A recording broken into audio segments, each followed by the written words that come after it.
Yes, guys, welcome back to the Once You're In podcast. We are fast approaching 100 episodes. We're grinding, mate. We Day are back to back. Hashtag grinding. Back to back in the studio. Yeah, so last night we had Mr. Josh Croggan on the podcast. Thanks for coming on, mate. And today is the usual day that we would film. So Yes. Josh trained with us yesterday. Check it out on his YouTube. And now today is the normal day that we would film the podcast. So here we are. We're going to do like a special Q&A episode because we didn't get back to quite a lot of the questions that we got yesterday. So apologies, guys. We got back to all the ones that related to Josh. So we did an update on Reese's prep, my prep, where Josh is at, what his plans are. Like a normal once you're in, you're in. Yeah, it was a good episode. But with just like a few lesser questions towards the end. Yeah. Which, to be fair, I feel like for guest episodes, I probably prefer it Yeah, like guest that. episodes, you only get a little bit of time for the questions. Yeah, like I feel like it should be about the guest interacting with us collectively, and then it should be a case where like we just have a chat. Like it shouldn't. I don't really like the ones where you just like question this, question that. So for guests, that is. Yeah, I think right. for us, like we just end up getting bored of each other, so we need questions. That's Yeah. why we need you Can't guys talk to each other. yeah, we need you guys to give us content. So yeah, back to back days. Finn also came into the office earlier because he left his laptop charger. Yeah, I've been here all day. Literally, Finn left. I feel like we I had left to here. come into work. We left here like 7:30, and I think you were in here at 10:30. So Yeah. yeah, grinding. That's what we've been doing. It was guys. annoying though as well because last night, right? So Yeah. I realised last night, because I had 2 more check-ins to do when I got in. I realised last night that I was like, oh, shit, I've not got my charger. And I was like, my laptop was on like, it was on 100% when I got in. Yeah. So I was like, it'll be sound. And then I'll shut it down. In the morning, it'll still be on like 80, 90. Because like Yeah. it goes down quick. Like it goes down about 15% when I do a check-in. Yeah, it goes You need down. a new laptop, mate. Yeah, I don't know. It's fine when I've got it plugged in. Yeah. I just need to keep the charger with me. So basically, like I shut it down last night, but then when I opened it this morning, it hadn't shut down because GarageBand was still playing. Oh, So yeah. GarageBand had used up like a sufficient amount overnight. So I opened it and it was on like 60%. Yeah. I managed to do 3 check-ins. The three people that are on prep at the minute. I did their check-ins. And then I was like, right, I need to get going. It was on like 14%, but I knew if I did a check-in, it'd die. Yeah. So I was like, I need to go. So then, yeah, I got here, did all check-ins, and yeah, went on a walk. Reece went for his haircut. I went on the sunbed, and here we are. We've just had a call. Should we explain the call? Yeah, we can do. We spoke to Got Merch from Got Merch. Yeah, his name wasn't Got Merch. No. His name was Robin. Yeah, Robin, fantastic salesman. Yeah. He was telling us all about every single individual he's worked with, and we were like, "Sound like we can see on the website, mate. Like it's good. You're doing well." But yeah, we're getting that sorted. When we did our first episode here in the studio, we said that we were going to be doing some. We were going to be sorting out merch. So we've sorted out, or we're sorting out merch. We've got merch.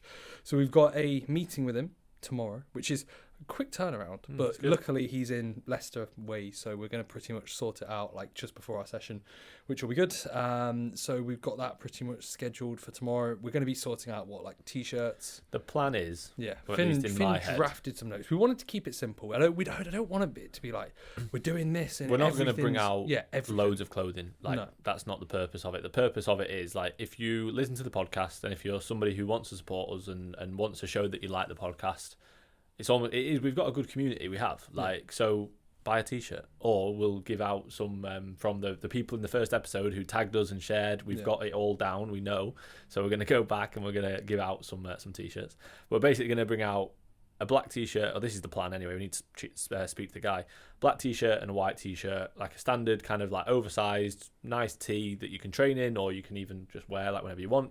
It will make them, they're going to be decent quality. We're not going to just choose the cheapest one. They'll be decent quality, and we'll call them like Once You're In classic tee, and they'll be the first ones that we bring out, and we'll probably bring out quite a small amount, so they're quite like in demand at the start. So if you get one, it's like, oh cool, I got one like before they sell out. That's the plan anyway.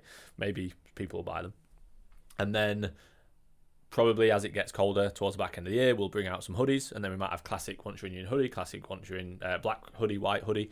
And then once we've sort of seen the demand and things like that, and as the podcast continues to grow, we'll bring out new Buddy range. Yeah, the Yeah Buddy range is coming. The Yeah Buddy range. Show them your CB top. So Imagine that, but with a YB. So that's the plan. YB. We're going to have a t-shirt that says, we've said this before, I've said it on my YouTube, that says Yeah Buddy, and then you know like how like the Trained by JP t-shirt has like a definition. It's like how it would be in the dictionary. We're going to have that for adjective. we're going to have that for Yeah Buddy reps. Yeah. Because we invented I invented Yeah Buddy reps. It was us. So we're going to have Yeah Buddy reps. We'll probably have I don't know. We'll have a few Yeah Buddy t-shirts. Like we won't have any that have Ronnie Coleman's face on or anything. Maybe we will, but we'll have one that's just like that says YB, and then on the back, it's got our little logo at the top. I think that'd be cool. Yeah. Because people will be like, oh, what's that? Is it like Cole Buxton? I'm like, no, it's Yeah Buddy. Yeah, it's Yeah Buddy. That would be good. Yeah, and then eventually, and it's cheaper. And then eventually, I think we'll probably transition towards doing our own clothing that way. Yeah, well, our own. We already have our own clothing, don't we? But it'll be easier doing it that way. Yeah. So this is basically just a bit of an avenue that hopefully it's a good meeting. Hopefully it goes well, and then we can get that sorted, and then that'll be kind of the next steps. Another hashtag level up. Yeah, the hashtag We're not stopping. Up. Yeah, no. Did you see my story earlier? 50,000. Nearly 50,000 total plays on Spotify. Crazy that 50,000 people just on Spotify. It's not 50,000 people. 50,000 plays. Yeah, 50,000 plays on Spotify. But still, that's not cool. even including YouTube. No, you know, it's pretty mad when you think about it.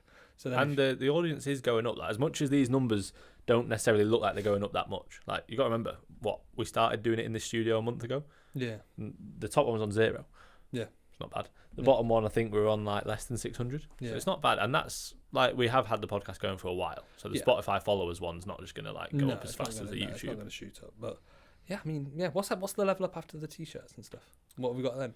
Once you're in gym. Yeah, we said, didn't we? Spoke about it the other day. It's something that may happen. Yeah. I think for now, like, obviously your main focus is prep, but then mine is like alongside our business anyway. Yeah. But you know what I mean? It's like, get that done, get that out of the way. Get that. Just get it ticked off. It's such a nightmare. The sacrifices I'm having to give up. Yeah, I mean, the cardio and steps and not eating a lot of food. Oh, yeah, I had to do cardio this morning. You had to do cardio? Yeah. Wow, mate. And steps. And I had to do cardio and steps. Mate, you're like 19 weeks out. You sure you're going to be able to get away with And my that? first meal's got no carbs. Oh, God.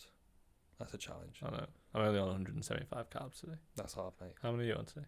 Less than that. 140. Yeah. Hard. It's hard, guys. Should we leave it there? Yeah, go to bed? I think I can't. Yeah. I think To be fair, you are fucked. I'm battered. So battered. Right. Anyway, questions. Get into them. How many have you got? Not many.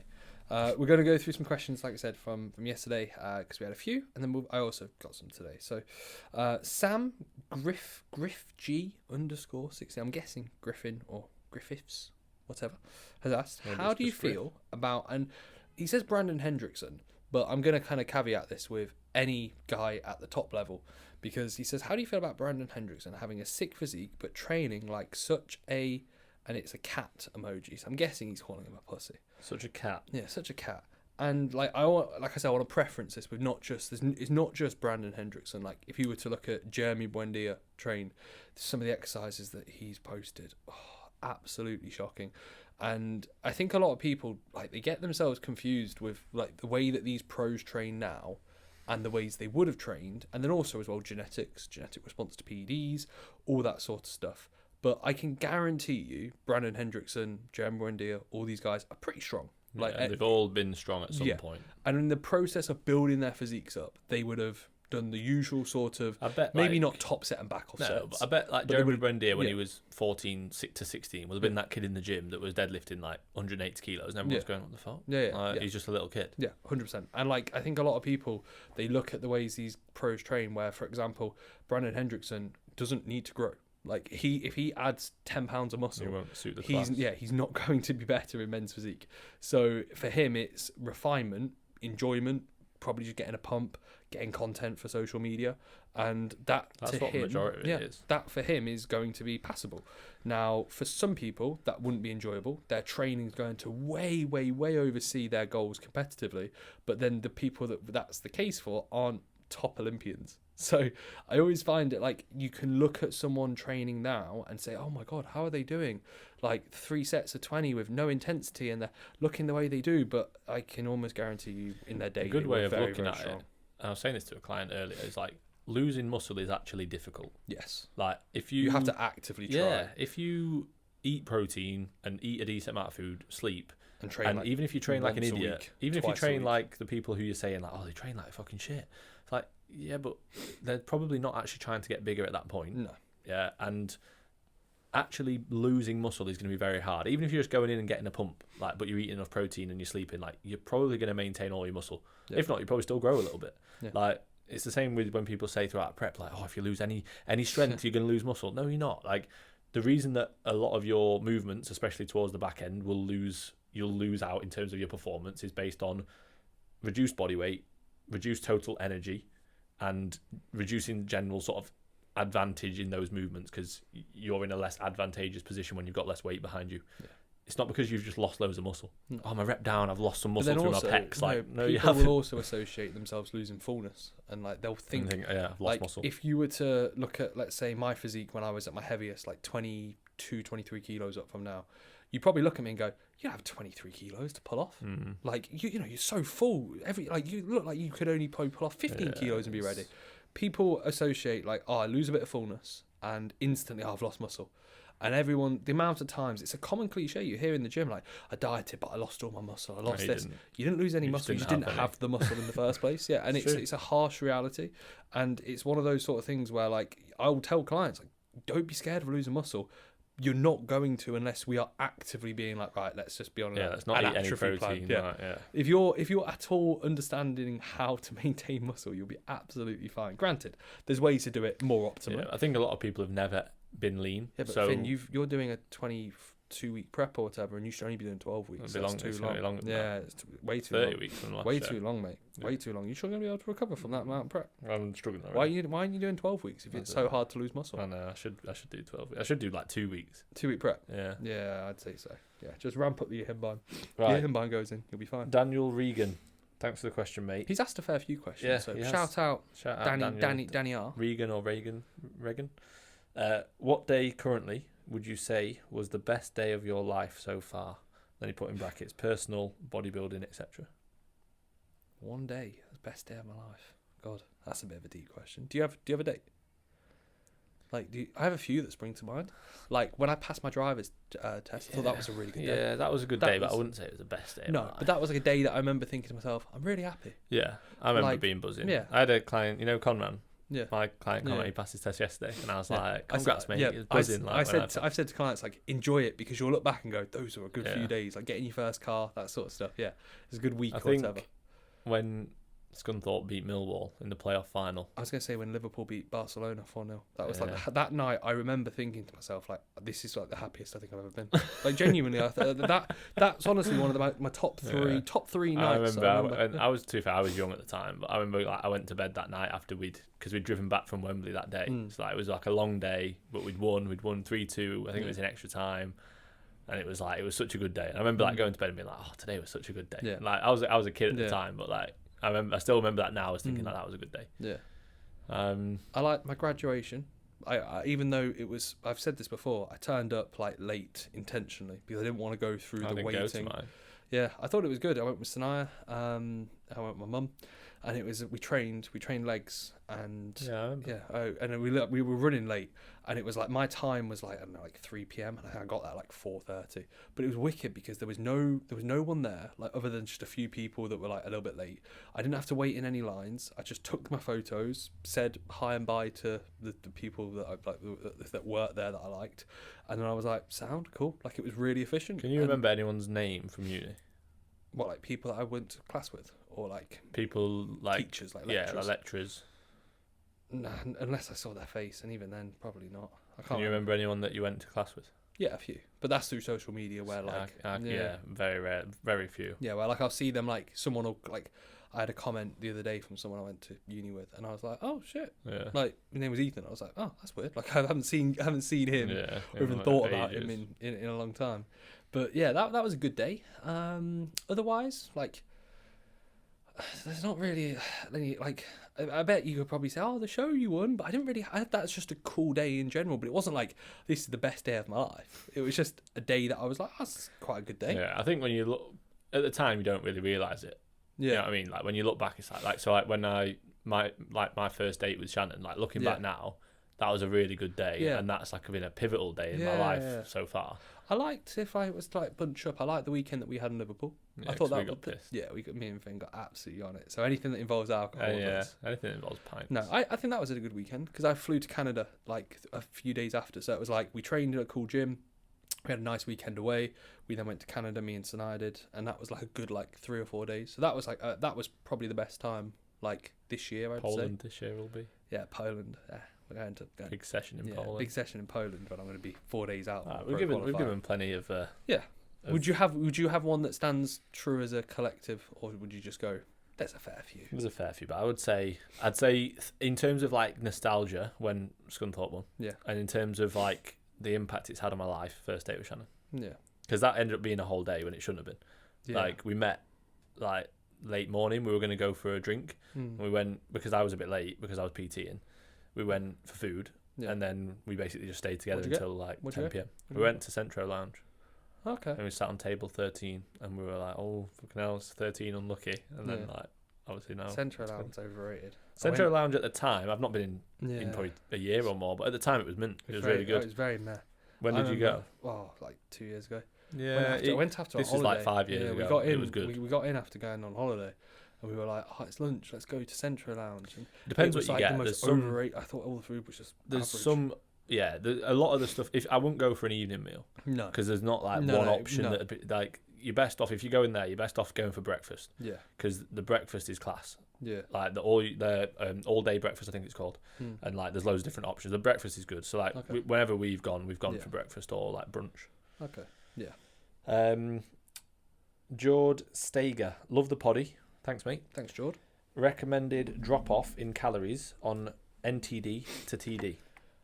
Well, I think this is one of those. It's very situation dependent and person dependent. Like, I usually just base it off like their general demands. Like, I'd keep protein pretty much the same, so I wouldn't really manipulate protein. The only difference of protein would just be through the difference of carbohydrates and trace protein being a little bit different from that, but I'd keep protein the same. Fats, I think it's quite common. People are like, "Oh, push your fats up, bro, because your calorie demand." But in reality, like, your fats could stay relatively similar. Like, I think in theory, especially if you're working within maybe a natural setting with individuals and having a look at, let's say, dietary fat intakes, you could potentially have fats a little bit higher. And also from a satiety standpoint, if their food's a little bit lesser, you can push the fats up. And then carbohydrates, I'd be thinking, well, there's probably not going to be a demand for an intra because you're not training. The post-workout meal is not going to exist, and the pre-workout meal is probably, again, not going to exist. So I'd probably look for a more even approach. I'd be choosing the meals, let's say, relative to where you're going to be most hungry and in general when you can fit in the most food relative to your goals and needs. And I'd probably look at, like, maybe if you're eating 500 carbs on a training day, maybe start off on 300 carbs on a non-training day and assess and go from there. But to be fair, I say that. I have a lot of clients who are bigger variants than that. I'm much more of a fan of prioritizing training days and having non-training days as like a baseline day, where it means you can push up training days to a higher extent. However, if someone's noticing sleep, maybe they're really, really hungry and ravenous and their food focus is out of control, maybe it's a case where their general demands, like me and Finn, for example, with what we do on rest days, I'm not hungry on rest days. I never get hungry on rest days. I get hungry on training days because of the demand for training, and I'm not as busy work-wise. So if it was me, if I wasn't bodybuilding, if I just sacked off bodybuilding, on my rest days, well, to be fair, it'd be every day I wouldn't train, but I probably wouldn't want to eat that much food, all things considered. Yeah. So it's very much situation dependent, and I think it's one of those where you almost just want to trial it out and see. And if you're dropping weight, if you're feeling the following day, you're under-recovered, etc., sleep, stuff like that, maybe have a bit more food. I think as a good, like, kind of blanket statement, it would almost be base it on how hard you train and how active you are. Like, so if for example, like the clients that I have that train really, really, really hard, their food will be a lot higher on a training day than a rest day. Yes. As people who are really strong. Unless they're really active on rest days, let's say. But usually the people who train really hard and who are really active are probably not as active on rest days because they kind of structure their life around that. Yeah. You know what I mean? Yeah. But I would almost say, again, it's not an exact amount, but for my clients, it's anywhere between 200 calories drop off to 1,000 calories. I don't really have many more that'd be more than 1,000 calories difference. I have a few, but not many. And if it's more, it's not a lot more. It's maybe maximum 1,200, 1,300. Yeah. Yeah. I think that's a good answer. Yeah. Fair enough. Good one, mate. Right, so tips/advice for young bodybuilders starting their long off season, 2 years plus to build stage tissue. So firstly, mate, I will say congratulations on the thought process of actually having this mentality, because not many young bodybuilders think to themselves, I'm going to have a long off season. Yeah, most of them think, I immediately want to, like, let's say, get shredded. I had a client today say to me, you're with how lean you are currently, mate, it's making me so excited for when I start a cut. And I kind of had to say to him, unfortunately, mate, like, out of the last, like, because he's been in the gaining phase for like 8 months. And I said, like, out of the last, like, 50 months, I've been in a gaining phase for, like, 43 of them. I was like, so it takes time. It's not just you can do a year off season And and also, be like, ready. And there's going to be a lot of other factors yeah, that go it's not around just it. like, oh, you look good when you're lean, so I want to do it. No. But he was saying like, oh, your physique's just changed so much. And I kind of said, I was like, oh, no, it hasn't. I had the same muscle mass. I'm just leaner. Yeah. Like, actually, to be fair, I've lost muscle mass in this prep because Yeah. I've dieted, so you lose muscle mass. But to answer the question, like, let's say in the shortest frame possible, like, you want to be thinking long term, like as he is. And I wouldn't be trying to say like if you're in a gaining phase for 2 years, you might actually benefit as well through tidy ups. It's not where you need to be in a gaining phase for directly 2 years. Like sometimes a slingshot sort of approach of pushing up and pulling back probably not be a bad idea. But I would just go into it, and I really wouldn't be like trying to stress out over the basics of just train progressively. Let's say progressively train, and then match your food to match that progressive training, and just focus upon building compound strength up. And don't worry too much about composition. If you get a little bit soft, get a little bit soft. But likewise, don't be thinking I need to gain X amount of weight. No. I need to do this. Like Finn, for example, how long were you in your previous gaining phase? What was it, like 90 weeks? 90 something, yeah. Yeah. And like out of my prep, like I said, I worked out. Like it was literally, like let's say out of 18 months, I spent 2 of those months tidying up. And in all seriousness, I wasn't objectively fully blown past it to the point where I needed to. It was more so kind of made sense from a timeline standpoint. If I wasn't prepping early on this year, I wouldn't have even done that pre-prep diet last year in the summer. I would have extended another push. So it's one of those sort of things that we look at, and I'd be thinking like, nail the basics. If you're early on in your bodybuilding career, just enjoy the processes of just getting strong. It was 124 weeks. Really? Yeah. Wow, that's impressive. Obviously, I didn't think it was that. I had the pre-prep, didn't I? Okay. So before, I think this is what we were thinking. This is what I was thinking. Before the pre-prep, it was 87 weeks. Okay. Then I had the pre-prep diet, which was 12 weeks. And then prior to your prep, that was like, what, 30 weeks in total, wasn't it? Like, you spent a year, 2 years in a gaining phase prior to that? What, even before my first prep? Yeah. So prior to that prep? Probably not, but I should have done. I probably spent like 6 to 9 months. Yeah. So when I first started coaching with AJ, he was like, right, you're very lean. You don't need to be. It's like I got fat, relatively, and just got pretty strong within like 6 or so months. Okay. Yeah. And then dieted from there. So feels like it's longer when you look back. It was maybe 6 to 9 months, but in theory it should have been a lot longer. Yeah. And also, like, in reality, I wasn't dieting all the time for the years before that. I probably had like 2 or 3 diets where I got very lean. I've said before on the podcast, like I was 105 kilos from like ages 16 to 18, and I was soft as anything. Like I was really soft, but I didn't care. Like I knew I don't have enough muscle mass to get lean. That's how people need to think. I wish I'd have thought like that, but I was like, I wanted to. At that age, I guess not that age, but when I was like getting into training, then I wanted to stay really lean and stuff. Yeah, but I got into like when I was like 19, I spent from 19 to like 2021. That was when you lean. Were like, yeah, but I had enough muscle mass to look okay. Yeah, to be fair, I think I did after the first like push up. Yeah, like it was just objectively talking about bodybuilding goals. No, I didn't have enough muscle mass, but pure gym, lighting, and a bit of a pump. Looking all right. Yeah, I looked all right. So I was just like, yeah, sound, this is good for me. I was 80 to 85 kilos year round. And it was like, I had visible abs, I had veins on my arms. Like I ate a good amount of food. I'd have like periods of like Oreos. 6 months. Yeah, loads of Oreos on holiday. I'd have 6 months of gaining. I'd like gain 4 kilos and then be like, right, time to pull back. I used to do that. I'd gain like 2 or 3 kilos and be like, right, diet. Like, no, but the thing is like, imagine if we had people who knew what they were on about. Yeah, exactly. We'd be so much better. We'd be way better. Like it is crazy. But at the same time, like that's what we did as mistakes. You learn from it. Yeah, exactly. So yeah. So that's why when we put our stories on, like from back in the day, from like 2-3 years ago or whatever it is, or 5 years ago, and we say, I put that one the other day where it was like the pec fly press, and I was like, we made the mistake so that you guys don't have to. That's what we were doing. Okay, next question. So we've got from Casper.waw. Yeah, he's asked questions before. He's asked me to rate his physique. Okay, we need to do.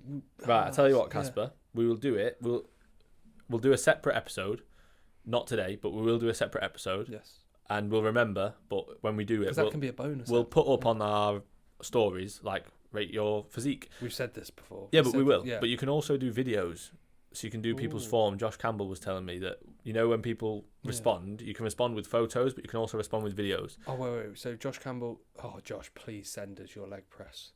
Which one? The Rom Club leg press. Yeah, send us a fantastic leg press. Yeah, like I want to see that hashtag Rom Club on the leg press. I want to see all of them. I don't know who's in the club, but I want to see every single video. You got to have shit legs to be in the club.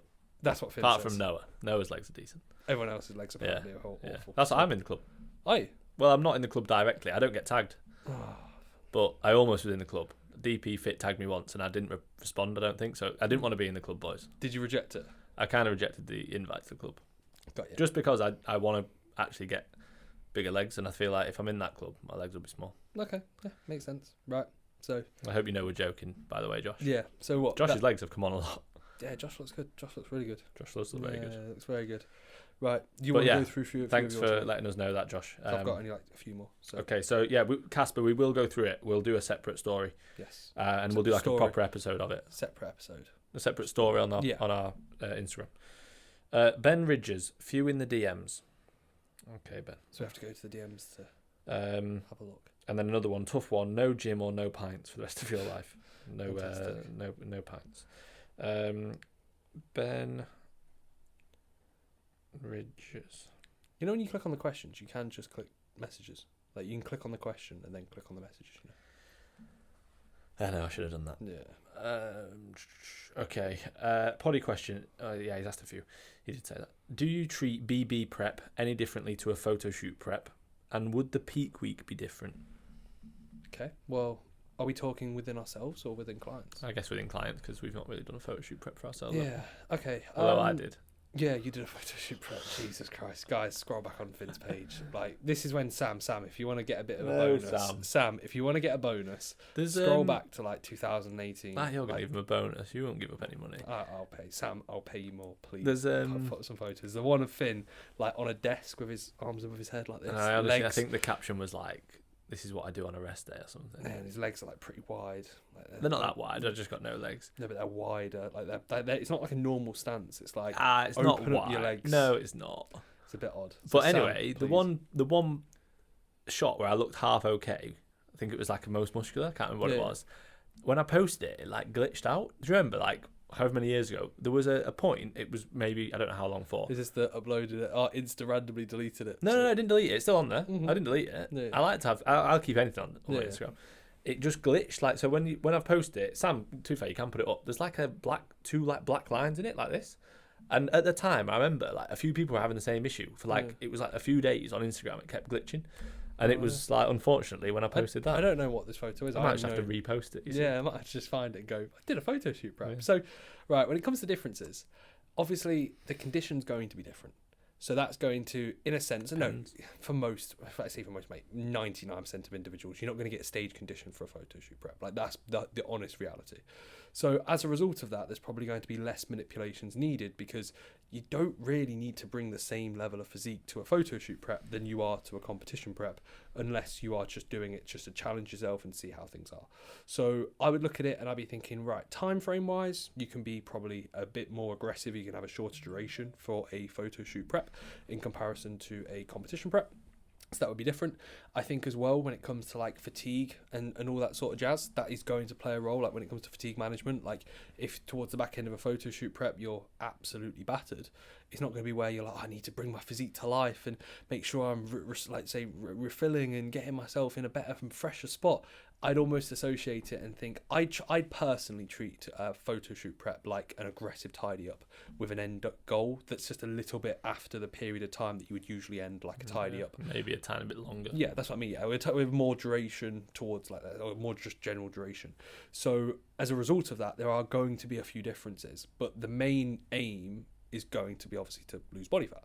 So a calorie deficit, all that sort of stuff is going to be the same.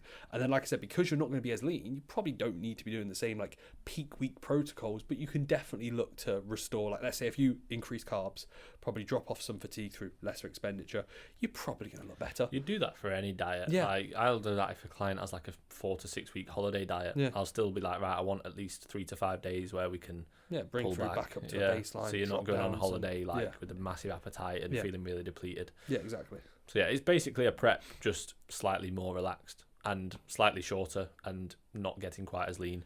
Yeah. And the peak week, I think people do overcomplicate a photo shoot peak. They're like, oh, I've got to do this. It's like, if you're inside out for a photo shoot fair play, you can peak properly. But if you're not, then there's no point peaking properly because you're not inside out, in which case peaking doesn't really make much of a difference. No. If you're not absolutely peeled. You can still peak to an extent, but that peak would just be drop off some fatigue, have a bit more food. You wouldn't be making day-to-day manipulations like you would at the end of a prep. It doesn't sound cool, so unfortunately, yeah, it doesn't. Like that's the thing. Cool. Like people will associate that and think, "Oh, that's a bit boring." Yeah. But in reality, like that's us being honest. I'll do a prep then if that's more cool at the end. No, it's just us being honest.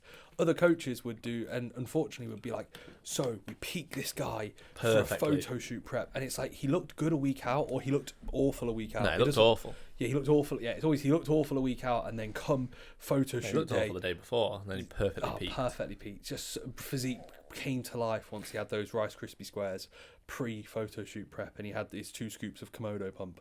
It's silly. It's absolutely silly. But yeah, either way, I think for a photo shoot prep, similar to a show prep in the sense, if you look good a week out, sound, you'll probably look good on the day. And I would also as well, like, for example, flexibility-wise, I probably would allow some more flexibility.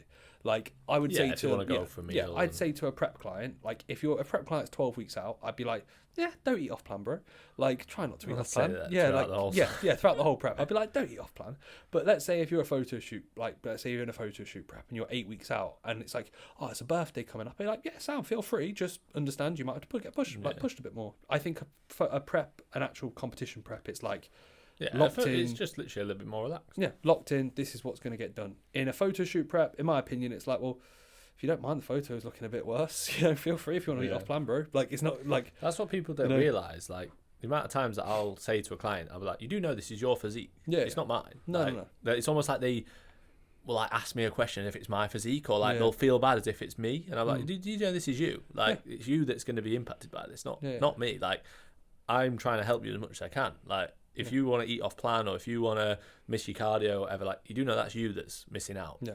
Like it's not me. Like it's frustrating for me, and I want to see you get better results, but it's you that's going to miss out. Yeah. He also asked, how would you go about having online coaching business with a personal training job? Would you let employer know or keep it on the low? I think it really depends on who you're working for. Yeah, I think if you're working at somewhere like, let's say, like a big commercial gym, so like when I was at Pure Gym, like I was doing online coaching on the side as well. It wasn't ever going to be a problem. It wasn't like, oh, I can't tell them. I know some gym owners where like they'll think you're taking my client base. Yeah, that's if it's I think if it's quite a small local private kind of gym, then I think fair enough. If you're like taking the piss and going, oh, you're paying him 50 quid a week to PT you, or you're paying me 50 quid a week and to you're PT also paying the gym membership. Yeah, and in reality, you could just be paying the gym membership, and then you could be paying me. Yeah, and then I could be you're not getting you that every single session. They wouldn't get that split. Yeah, so I think it's a situation that's like it's obviously going to depend on who you're working for. The boss. Yeah, and how things are. But I probably wouldn't keep it on the down low in the sense of I wouldn't be like hiding my stories or whatever, because at the end of the day, like social media engagement and driving a business is going to be through social media and marketing. So I'd almost be thinking, if you want your online coaching to do well, I'm not going to say bite the bullet and just full send and get sacked, but I would almost be in theory in line of saying, right, what's relative to my goals and what do I need to do? And if that results in me maybe having to take a step back from the one-to-one side of things, then maybe that's the best case. But then also the one that's needs prioritizing. But then also don't be an idiot and just sack off your 10 in-person clients that's actually paying your bills, and you've got 3 online clients that think this is going to work. Because it's probably not, and you're going to stress out. And then when you only have online coaching to worry about with a small amount of clients, you're probably not going to be that good at online coaching. Like it's probably very stressful. Ideally, you want to kind of. I personally think online coaching should be something you transition into, and then you're like, oh, I can do this full time. It shouldn't be like I'm going to be an online coach. I want to make loads of money. I want to live in Dubai. Like it shouldn't be like that. So yeah, that's the reason why we're not in Dubai. Last one. Yeah, we've not made it yet. Any tips / changes for training with hypermobility? Hypermobility. It's actually funny. I got asked, is too much lateral flexion in a unilateral lat focused row bad? So extreme range of motion, lateral flexion is too much. All this sort of stuff. It's not anything to do with hypermobility. No, but this is like again a case of just is there too much on a specific exercise? To the hypermobility one. Okay, so. If you're concerned, if you are prone to hypermobility and your joint's basically hyperextended, then I wouldn't lock out your joint. So soft lockout on presses rather than a harsh lockout. Soft lockout on leg presses, hack squats rather than a harsh lockout. But for the vast majority of people who aren't prone to hyperextension, I did a a part in one of my YouTube videos recently. I was saying, like, you know, there's always that kid at school that can like bend their elbow the other way, and it's like, oh, if you're that kid, don't lock out your leg presses and your hack squats and your chest presses, etc. But if you're not that kid, which is most of us, probably 99.9% of us, maybe not that many, maybe 99.5, I don't know. I don't know the percentage of people that have hypermobility. But if you don't have it, then you should lock out your joints just for general overall joint health. Yeah. But if you do have it, then just be a bit careful. Yep. And then for the question about lateral flexion, so doing a single arm row, can you... Single arm row or single arm pull down? Single arm lat focus row. So can you lean over? So yeah, you too could much? be too far Yeah, across. you definitely can. There's a Well, imagine line, like yeah, it wouldn't be comfortable. no, it wouldn't. But then That also- actually felt immense. Really, Yeah, really good should we connection. do that? Yeah, really good connection. I think this is one of those sort of things, and like this isn't. I'm not going to say it grinds my gears questions like this, but it kind of does because it's You like hate questions. I hate questions. I'm too deep into. We prep, need to guys. stop this podcast. No, I just think like questions like this. It's like just give it a go, and if you let's say literally just change Well, the the thing is, angle mate, of how people- much, let's say, lateral flexion you're demonstrating, and you'll most likely go, that feels really good, or that felt a bit too much and I couldn't connect my lats. But people want an actual explanation, and it's not always the answer. No, but I don't feel like, in my opinion, there's a blanket answer. No, for that's that. what I mean. But people want that. But yeah, but unfortunately, I'm here to say Yeah. to you guys, there's not. It's not There's- like, there's well, not- if you yeah. We need to be at 45-degree Yeah. curvature relative to our hip position. 14 degrees. Yeah, Perfect. Yeah, perfect. Yeah. About there. Please get a protractor, place it upon the lumbar. Make sure when you area. film your training next time, With a place protractor. it there. You got to glue it on. Yeah. Blue tack it onto Yeah, to the shoulder. No, blue tack it onto the hip and the shoulder. And then use the measure app on And your we phone. can check, yeah. Use the measure app on your phone, and then get the angle and send it through to us, and we'll say, guys, that- 16. I think 14. would be yeah, I better reckon for you. 14 would be better. It's one of them. Like, it's just, I feel like when we both started training, we just kind of gave it a go. We're not and we taking the piss out of No. this specific person's question, by the way, but it's like I don't know, mate. If you knew who asked the question, Who was it? It's Sieur. We both have him blocked. Argon. Yes. Oh, we're not taking the piss out of Argon. Yeah, no, we love Argon. You don't have him blocked. He's asked you a question. I have his main account blocked. Oh dear. Yes. Yeah, same. Right, and then El Crane. El Crane. Yeah, El Crane's Crane. asked me. Yeah, a he's asked, question, I if think. working on muscle definition without losing weight, how much cardio a week would you prefer and when?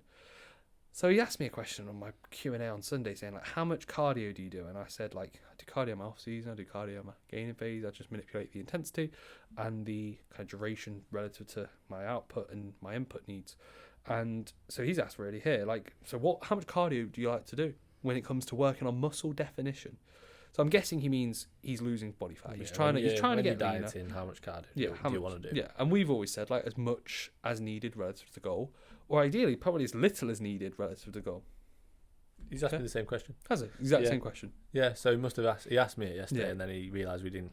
Well, he doesn't know we had an answer yet. Yeah, We're maybe he answering doesn't. it now. Maybe he doesn't even listen to the podcast. No. He just waits. Yeah, but hey, man, how much cardio a week you prefer to do when working on muscle definition? He asked me this on Sunday as well. without and I answered. losing whey. Whey protein. No, it's about weight, but it Weight. didn't finish. Okay. So go on, give a proper answer. Right. Well, as I said, like, as much or as little relative to the goal of what you're wanting to do from an expenditure standpoint. Like, cardio is a tool. So, like, we had this discussion the other day regarding my current setup, and we were like, well, I could eat a bit less, or I could just move a bit more. And whichever's best for me, I decide to choose. So I like baseline cardio. I kept cardio in a half season. I've been doing cardio daily now for the last 9 months. And I was even prior to that point, I was still doing cardio 3-4 times a week. I just prefer doing it daily. And that'll be something that once my prep is done, I'm still going to be carrying on with cardio. I'm still going to be doing it. The intensity will get manipulated. I'll probably bring it down slightly. More so, actually, if anything, your intensity will probably manipulate based on the fact that you'll have more body weight and because you won't probably be as fit. It'll be harder. So anyway. it won't be. It'll be easier, but it'll probably be relatively the same heart rate wise. So intensity of cardio will change. Potentially so. I try and keep the duration, I'd say in an off-season setting, probably a minimum of 25 mins, 20-25 mins, and I'd probably say even, if anything, higher. And then in a fat loss phase, literally it will just get worked up when appropriate relative to your output needs. So if you, for example, are an individual where you're eating 300 grams of carbs, could you take away 25 gram of carbs, or would you prefer to keep your 300 gram of carbs and do an extra maybe 10 to 15 minutes worth of cardio a day? And like, that's something that you kind of need to ask yourself. So I wouldn't be fearful of doing cardio. I wouldn't think it's going to be at all invasive, unless it is invasive where you're doing an hour plus and you're like, I'm eating 500 gram of carbs, but I'm doing 90 minutes worth of cardio. I'd be like, bro, do less cardio, you'll feel better. And drop your food. Like, that's what I'd say to most people. But then some individuals, same as steps. Like, some individuals can clock up 20k steps without even trying, and it's like, right, well, they'll do 20k steps and they'll end up having to eat more food. You know, like, we're quite lucky we can manipulate our expenditure relative to what we need to do. Some people aren't. But I would almost assess and say there's not a one rule sort of fits all. I would say just do a baseline amount. Do a baseline amount and go from there. If you were to say, like, what would be the absolute maximum that I'd want somebody doing on a given day? Yeah. I'd probably say 60 to 90 minutes. If they were, let's say, really behind and their food was already low and really, really had to dig, I'd be like, right, you can do 90 minutes a day. Yeah. Split up into 2 45s, 45 in the morning, 45 post-workout. Yeah. If you had to do that, but that's very, very, very, very rare, and it's almost never going to happen. I've had that happen once, maybe twice. You know, it's like, right, time to push. You know, and some people will respond negatively, some people will respond positively and go, yeah, cool, go time. Yeah, you know, so yeah. Maka asked us, thanks for the question, mate. Worst competing experience or prep experience? Oh, one springs to mind. Wasn't asking about how shit I am and how good you are this week. Yeah, cheers, Maka. To be fair, one that springs to mind, it wasn't even me competing, it was when Matthew competed and we were backstage. Oh yeah, but I don't really want to go into that because basically there's just a guy backstage who just acted grunting doing one rows and was staring out everybody, including myself, who and Finn, who we weren't even competing. No, we were just like, and it was like, you all right, how you doing, mate? And it was literally like we were going to on the podcast. Yeah, and we were going to war with Joe Gillen. Yeah, we'll be honest, there we go. So that was a pretty weird experience. He knows he was being a twat though. Yeah, 100%. Like, he would get, like, when we've seen him since then. Yeah, when we've seen him since then, he's like, like, I was a twat that day. Yeah, so that would be one. That was I wouldn't say it was a worse experience. It was funny. No, it was just funny. It was just like, Jesus Christ, it's a UKD FBA qualified show. Chill. I'd say worst prep experience. I think it wasn't even that bad, but I remember I had a bad hypo when I was on a walk and it was chucking it down. Me and Shannon were on a walk and it was raining, but I was red hot, like absolutely boiling, like couldn't stop sweating. Yeah. So I had a coat on, but you know, like a waterproof coat, it was like stuck to my skin because I was sweating. Yeah. So like I just felt grim. I took the coat off and I was just like walking around. I just had a t-shirt on. It was cold and it was chucking it down. Then I started to feel worse. I was like having like cold sweats.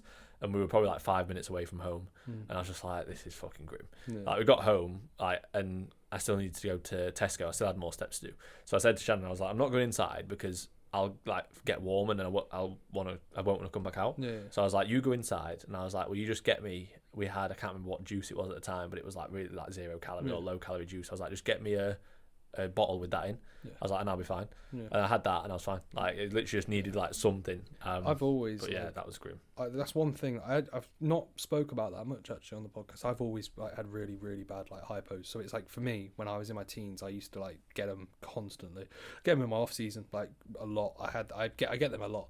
And this prep's been the last 2 weeks are the only times I've had two, and they've been pretty bad. But I'm so used to it that I just can I can just switch off to them.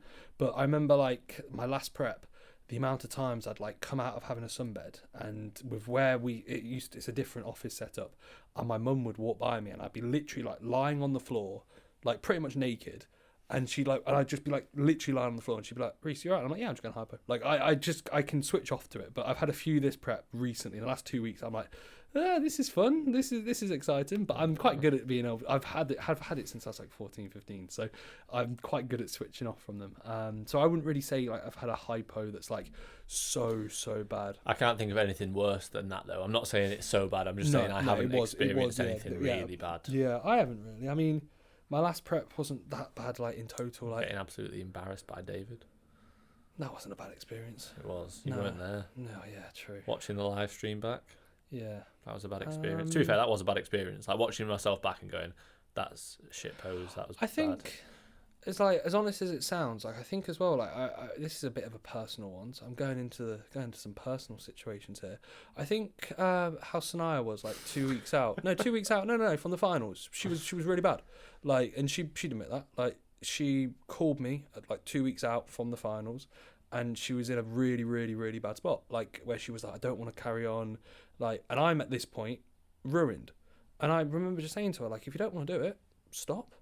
And it was like, it almost seemed, I remember thinking to myself, like, oh, I should actually be supportive, but that's not who I need to be in that situation. I'm going to be honest. If I was to ring up Finn and say, mate, I can't carry on, I'm so battered, Finn wouldn't be like, mate, you've got to do it, you've got to carry on. Finn would say, you've put so much time into it, mate. If you want to sack it off, fucking sack it off, go for it. Like, you'll regret it. You'll end up thinking, Jesus Christ, why didn't I just stick to it for another week or two?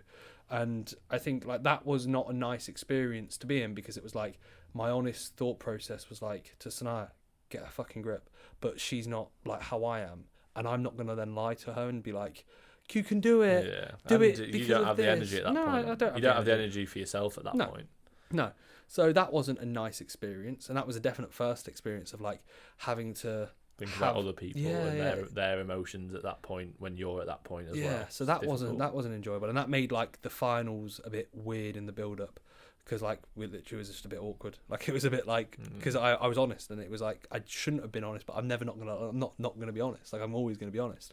So that was a bad experience, but that was just a weird experience. It wasn't like a bad experience. I'd say that was probably the most of the end of the prep anyway. Like Yeah, and I think that's quite normal. Like, it was our first time going into a prep together. We hadn't really been together at all.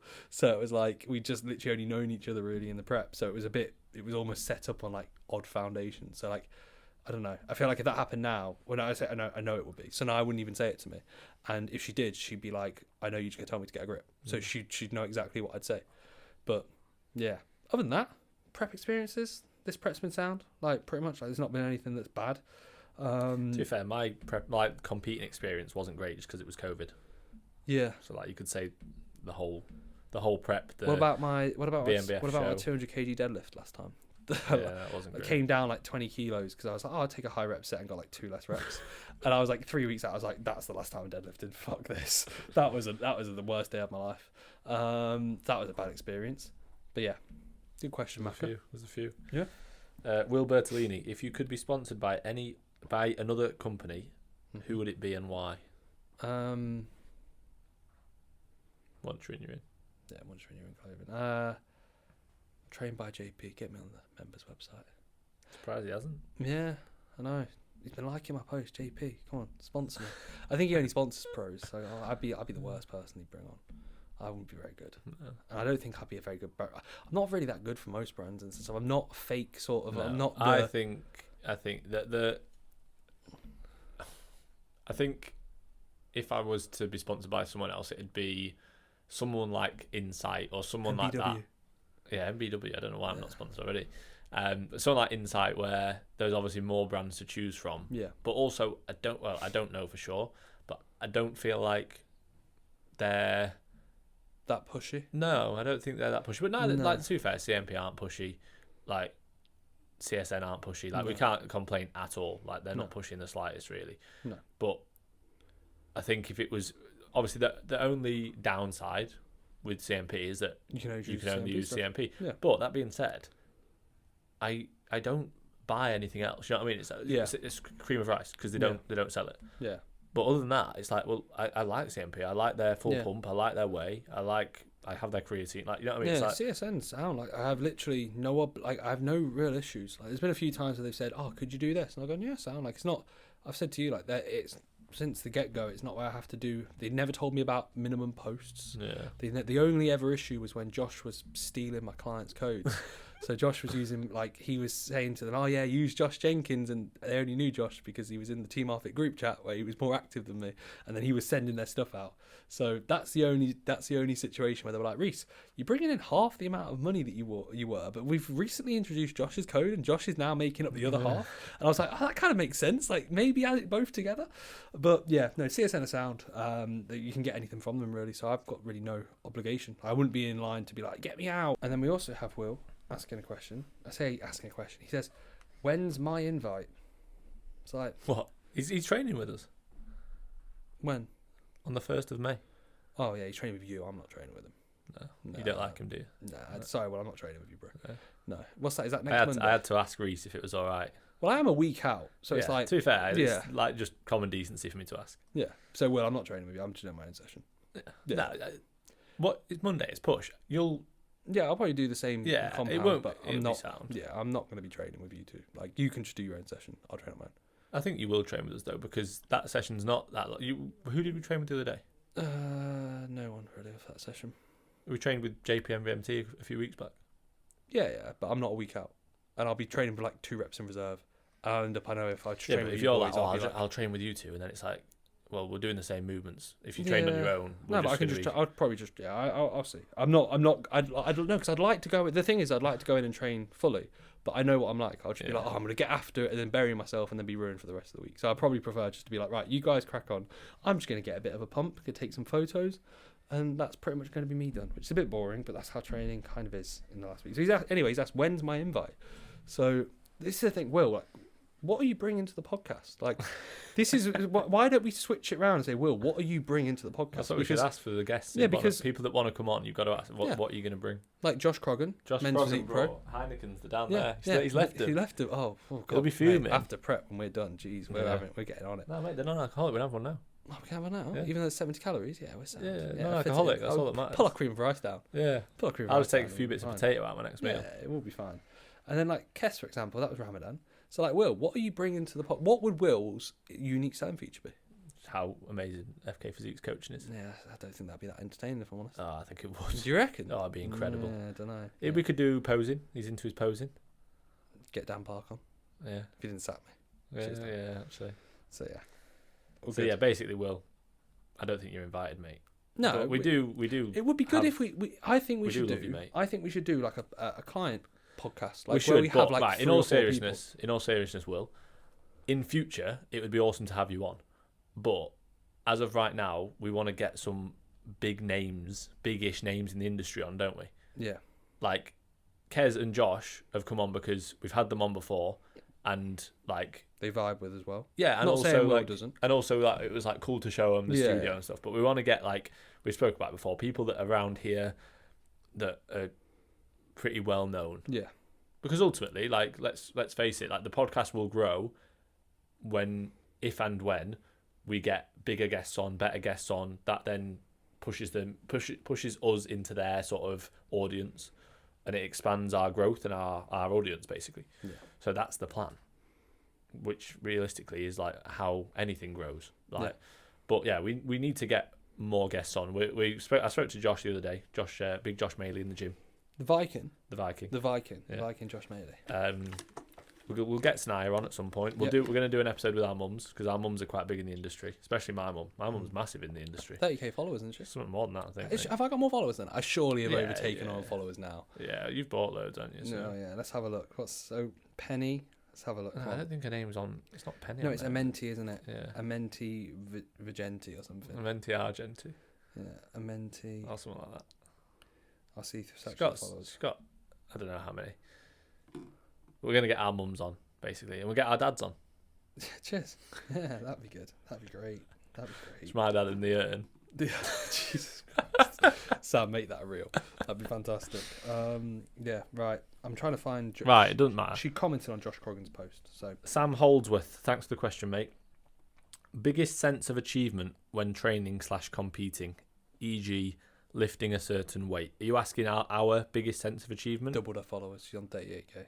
Yeah, that's good though. Yeah, decent for someone who just is very, a jewelry very merchant. niche. Yeah, jewelry merchant. Biggest sense of achievement, mate, when training/competing. What's your biggest achievement or biggest sense of achievement when you've been either training or competing? 300 kilo deadlift? Yeah, I'd say there's a few. There's a few that spring to mind. When I flat benched 200 kilos for the first time, and I was like, that's pretty cool.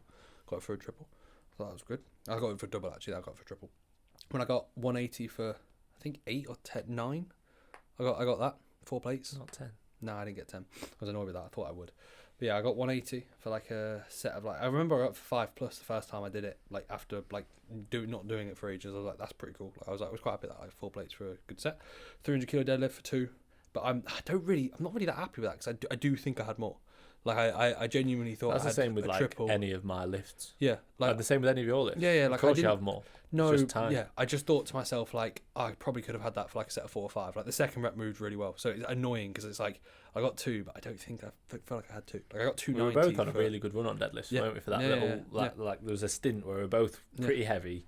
We were on a really good run. Like we were injury free pretty much. Yeah. And like we both made the most of it, but like even looking back, you think, oh, I wish I'd Yeah. made more of it. I think the best I got was like what. I got 220 for 5, which I was pretty happy with, but even then, it's still not what I would want it to be. Yeah. I think I got like 230 for 3. Yeah. Something like that. On the stiff bar at that gym that you were like, this is not going to feel good. That was at Gym Unity, wasn't it? And then you got your best numbers ever. I don't think I did.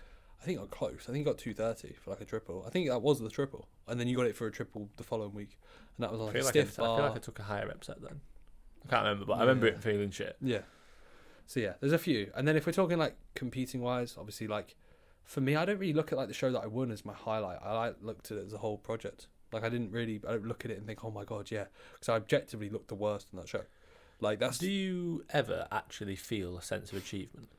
Not really, no. I don't. Like when I got off after the overall, I was like, oh god, that's good. Like because I was relieved because I was like, that's what I wanted. Even like, but I didn't get like a sense of like Sanaya came up and gave me a hug and she was like, oh my god, and I was just like, sound like. Yeah, I think we're a bit weird. Yeah, I feel like I should embrace the moment. Yeah, but we 100% should. Yeah. But I almost think it's that we're always looking for the next thing. Yeah.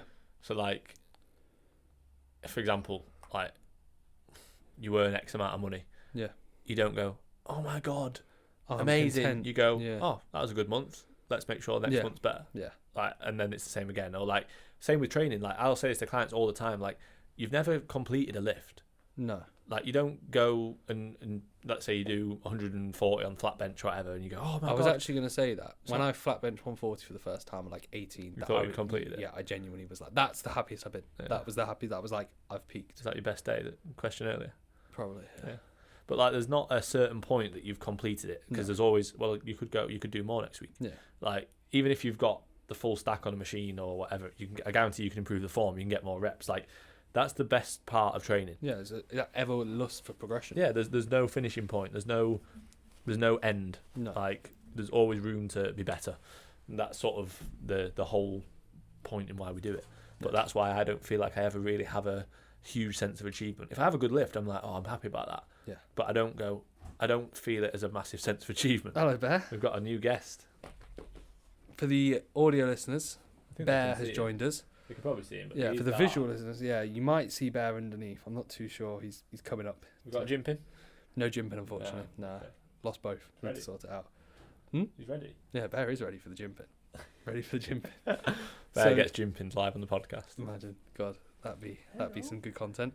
So yeah, so pretty much gym achievements. That's really it. Bodybuilding achievements. I mean, you probably look at your prep in total like as an achievement. Like you stepped on stage.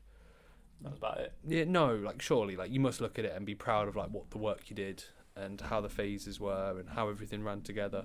I don't know. I never really think about it. No, I think if I was to properly no. think about it, I would. But I think because I don't think about it, and I almost just expect that of myself. Like, yeah, I wouldn't go, oh, I'm so proud of myself. No. I'd go, well, that's what I set out to do, and I should have done it, and I could have even been better, and I will Yeah. be better. Like, that's Yeah. kind of how I think. Yeah.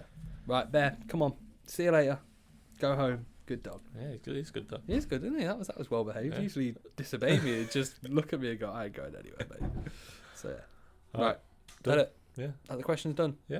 You got Sound? anything you want to finish on? Not really, no. That's it. Cool. Peace out, guys. Thanks as always for the story tags. Thanks as always for the sick engagement. Let's get the numbers up, guys. Yeah, Let's sick get engagement. 250 subs we can get soon, 250 subs, please. and we're nearly on 50,000 plays, like we said at the start. 50,000, please. And we're nearly on 650 followers on Spotify. 650 followers. Spotify. So yeah, please just make sure they keep going up, please. Sound. Right. See you later, guys.